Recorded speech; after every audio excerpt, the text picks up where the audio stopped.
affordable and accessible. His plan will cut costs more than any other proposal.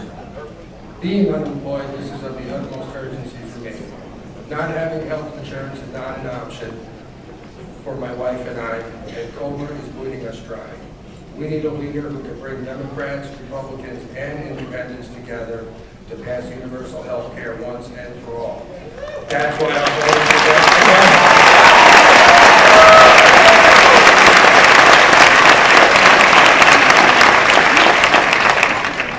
Senator Obama is committed to fighting for working families and has been fighting for the needs of those working families for over 25 years. He began his career in the shadow of a closed steel mill on the south side of Chicago, where he brought a community together to provide job training to the jobless and set up school programs for the children. Since then, his commitment has remained a key priority during his time in the Illinois State Senate and the U.S. Senate. That's why I'm voting for Barack Obama.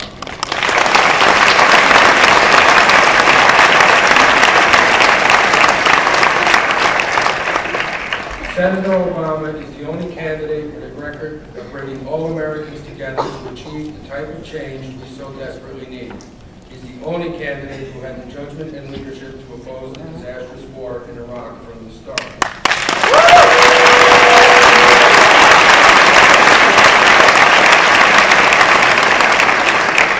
I am incredibly excited to have him here today. Please join me in giving a big welcome to the next President of the United States, Barack Obama.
And I'm looking forward. He says he's going to cook for me. He's going to give me a few samples.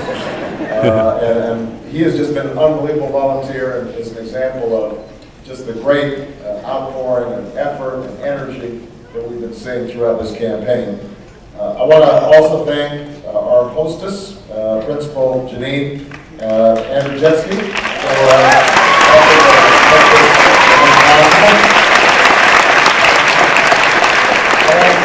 the mayor of Parma Heights, Martin Zanatti. Thank you so much for coming on the summit. There he is. I want to thank the Cuyahoga County Democratic Party Chair, Jimmy DeMora. Where's Jimmy? He's supposed to be here somewhere. I want to thank him. And I want to acknowledge, because so many of the people who work on these campaigns are incredibly young, but they are incredibly smart and effective. You heard from one of them here today, and that is my Get Out the Vote director, Lauren Kidwell. Who spoke on the thank you all for your great work.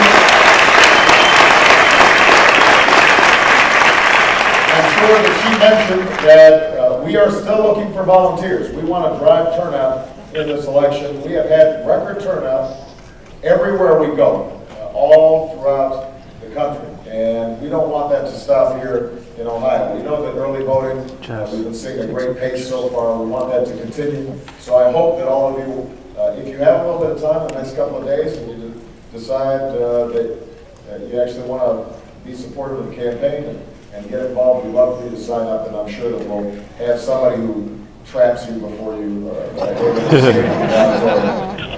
have you sign. Now this is a town hall meeting, and I love these because I get a chance to listen and not just talk.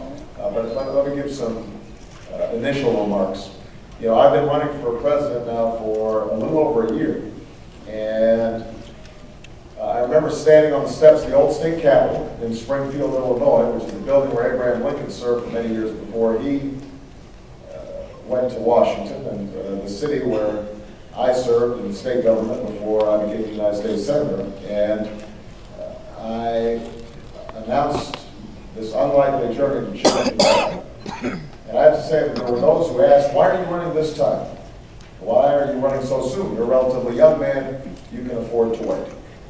And what I said then was that I remember what Dr. King once said. He said, he talked about what he called the fierce urgency of now. The fierce urgency of now. He believed, and I believe, that there's such a thing as being too late. And that hour is almost upon us. We are at a defining moment in our history. Our nation is at war. Our planet is in peril. And the dream that so many generations fought for feels like it's slowly slipping away. And you see it all across Ohio. People are working harder for less. They're struggling to make ends meet. They have never paid more for health care. They've never paid more for gas at the pump, never paid more for a college education. It's harder to save, and it's harder to retire. Not only is our health care system expensive, but it leaves millions of people without coverage, and I meet them every single day. Seniors who can't get their prescription drugs filled because it just costs too much, so they take half a dose instead of what the doctor directs. I meet young people all across the country who have the will and the drive and the desire to go to college but don't have the money. And so they end up taking out $20,000, $30,000, $40,000, $50,000 worth of loans. They've got back-breaking debt before they even get their first job. All across the country, millions of children are being left behind because our schools aren't equipping them for giving them what they need in order to be able to compete in an international economy. And so in such circumstances, I said a year ago, we cannot afford to wait. We can't wait to fix our schools. We can't wait to fix our healthcare system. We cannot wait to deal with critical issues like climate change. We can't wait to bring this war in Iraq to a close, a war that I believe should bring it